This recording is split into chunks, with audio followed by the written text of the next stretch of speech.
اعوذ باللہ من الشیطان الرجیم۔ میں اللہ کی پناہ میں آتا ہوں شیطان مردود سے۔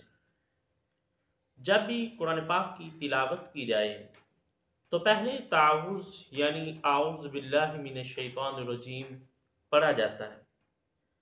اس کی سب سے بڑی وجہ تو یہ ہے کہ یہ حکم خداوندی ہے کہ خالق کائنات نے قرآن پاک کے اندر یہ حکم ارشاد فرمایا ہے کہ جب بھی تم قرآن پڑھنے لگو تو نکالے ہوئے شیطان سے اللہ کی پناہ لو۔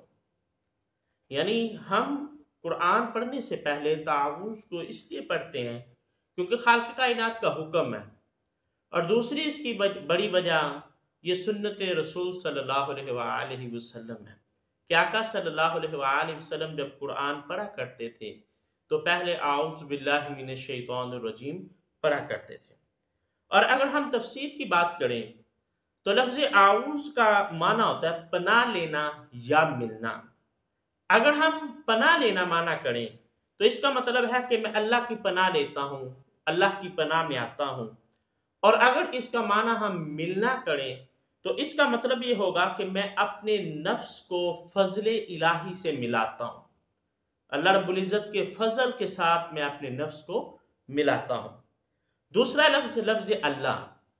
لفظ اللہ خالق کائنات کا ذاتی نام ہے کہ اللہ رب العزت کے جتنے بھی نام ہیں وہ سارے اللہ رب العزت کی صفات سے لیے گئے ہیں۔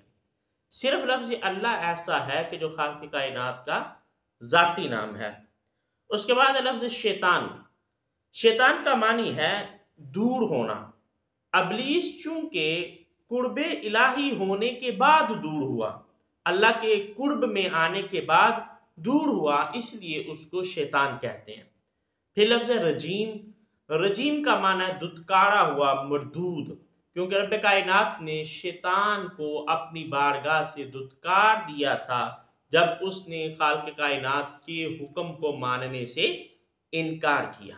شیطان چونکہ انسان کا ایک طاقتور دشمن ہے، عقل بھی اس بات کا تقاضا کرتی ہے کہ جب وہ طاقتور ہے، انسان سے خفیہ انداز میں اس پر وار کرتا ہے، تو اس لیے انسان کو بھی چاہیے کہ جو اس سے بھی زیادہ طاقت والا ہے اس سے پناہ مانگے، اور یقیناً اس کائنات کے اندر سب سے زیادہ طاقت والی ذات اللہ رب العزت کی ذات ہی ہے۔